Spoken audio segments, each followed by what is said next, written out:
Hello, everyone. Real Estate Ninja here. I hope you're doing well. This story is about Phoenix, but really it's about the entire US. It's just that Phoenix, its real estate market has just turned over. And it isn't the first. We've seen stories out of Austin, San Francisco, and other cities that were first to race up in this crazy economy after COVID.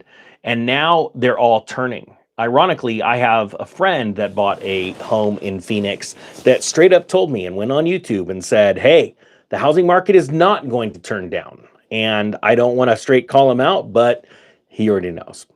And the fact is, people like himself will probably never do a video saying the economic ninja cycles were correct and how they came to be. And I really want to get this information out to so many people because it's so easy to spot. And once you understand these cycles, you can easily identify where we are and then what to do and when to do it. That's the entire goal.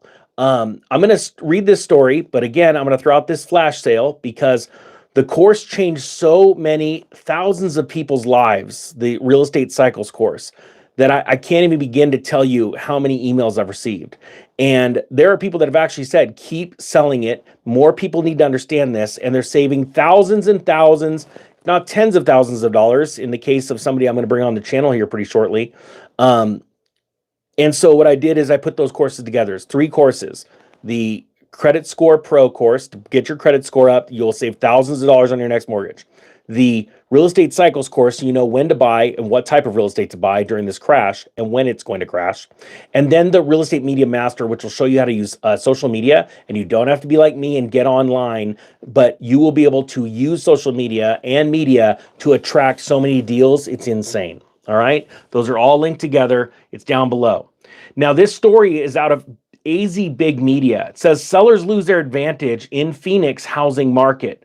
Competition for homes and price appreciation tapered off faster than normal in July. Again, July is a really high.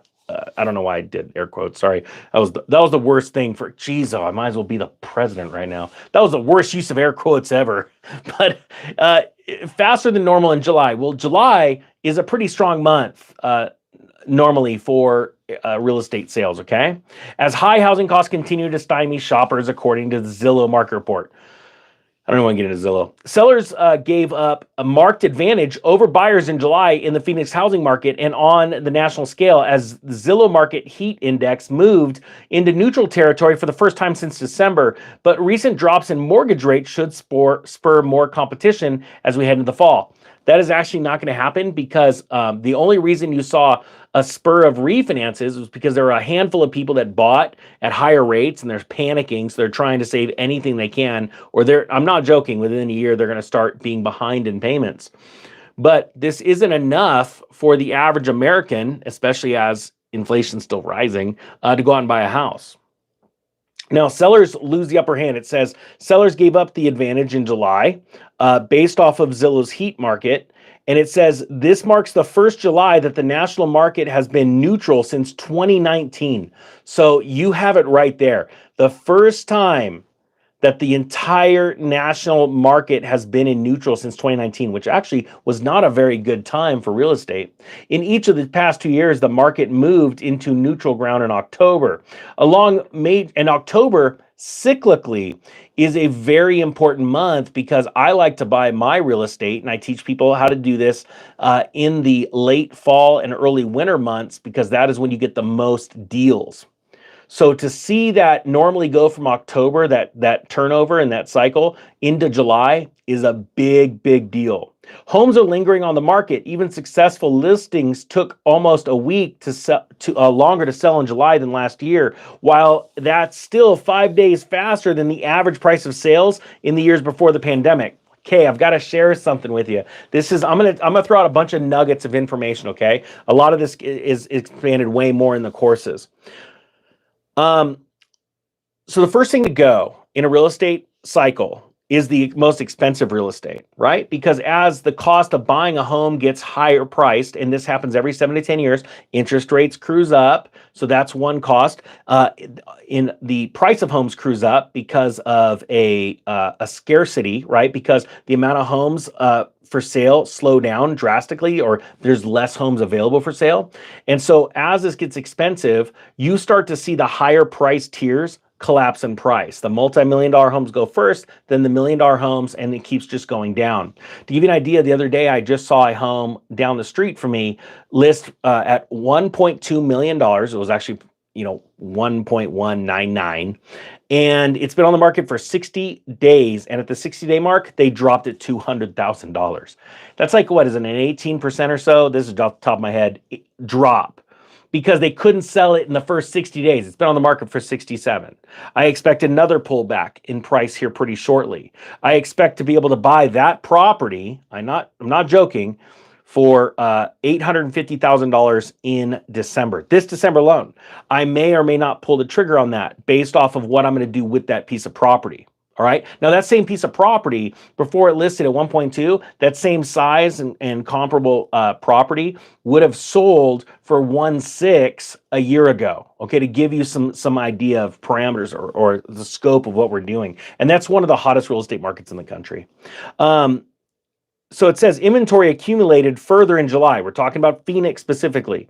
And it now stands at, and again, even though we're talking about Phoenix, do me a favor to everybody that's on right now. Hashtag the city you're in right now, where you're located. And I want you to understand that even though we're talking about Phoenix, this is coming to a city near you, okay? This is going to be only opportunities for you to buy up properties super cheap. And because you understand these cycles, you're not going to be wondering or worrying about what's coming next. You're going to know exactly what comes next because you know these cycles.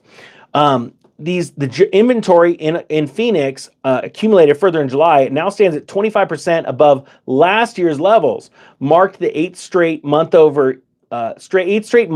of year-over-year inventory gap widening. Now, that's nothing, okay? We are still at really low inventory rates. They are going to balloon even worse. One of the areas that I'm looking in, that I've told my students, I have seen a 3x increase over last year, much more than a mere 25% in Phoenix. In an effort to win over cash-strapped buyers, home sellers again cut prices at record levels. More than 26% of homes on Zillow received a price cut in July. This is the highest share for any July since at least 2018, when this data set began. So they say here, what happens next? The cooling competition and pricing slowdown could dissipate in August if lower mortgage rates hold. That is not going to happen. Okay, that's absolutely not going to happen. Why? This is actually a perfect storm. And this is something else I go over my the annual courses, the cycles course. Home sales start to slow down every year when kids go back to school, because parents aren't thinking about that. They're like back in school, they're back to work, they're getting ready for Halloween, Thanksgiving, and Christmas. They're already starting to save some for Christmas. They're trying to do everything they can. It's more of a family time. And this is the time when real estate just goes to nothing. So this is going to be too little too late when the Fed lowers rates. It's not going to be sustainable. Now you're going to see a flurry of refinancing, but that's not going to help anybody. All right, that's really not going to help anyone except for the brokers that are doing it. So you can see where this is getting really, really exciting. And again, this information from this story about Phoenix is coming from Zillow. Remember, Zillow's data is absolutely not regulated or audited. All right. And Zillow, Redfin, and Realtor.com, they have a goal. As a matter of fact, the National Association of Realtors too, their goal is to get you to buy or sell your property. They need the velocity of transactions high in order for them to make money so that they can sell ad space to real estate agents and brokerages and things like that. So think about how manipulated this data can be, or how they wordsmith words to make you think, oh yeah, it's down a little bit. That's an opportunity to buy. I mean, how many real estate agents have always told you, when you're like, yeah, I think I'm going to buy a house. It's excellent. This is a buyer's market. You are in the right time. You're like, well, actually, I've got a house too. I was thinking about selling that. Oh my gosh, you won't believe it. It's a seller's market also. So you're going to crush it on the sale and you're going to crush it on the buy. Why? Because they make money only if you do something. See, the power is your hands. The only question is, do you have what it takes to commit to a thesis based on knowledge and understanding to go and crush it? No one I know that is a multimillionaire or out there just absolutely crushing it in life is someone that just sits on the side and goes, I'd like to go do that. That sounds cool. Or someone that goes, oh no, I'm going to go do it. Because once you do it, something in your mind is going to go and change, and you're going to go and crush it. Now, if you want, I put out all the course material. I'm not joking. It has changed thousands of people's lives. I know it sounds crazy because I'm a goofball, but you know what? I've been a real estate investor since 2001. And that's a lot longer than most of these people on YouTube. And I'll tell you what, if you buy the courses, you watch less than half of it within 14 days and say, this ain't going to save me thousands and thousands of dollars in Ninja. You're not going to save, you don't think you're going to save over 10 times that you paid for that course? I'll tell you what, I'll give you your money back. Now, what kind of opportunity is that? I'm putting this decision in your hands. The only thing is you've got to make that decision for yourself. You want to crush it, or you want to sit on the sidelines and cry when everything goes down and you didn't get ready for it. The economic, I screw that up. Real Estate Ninja is out.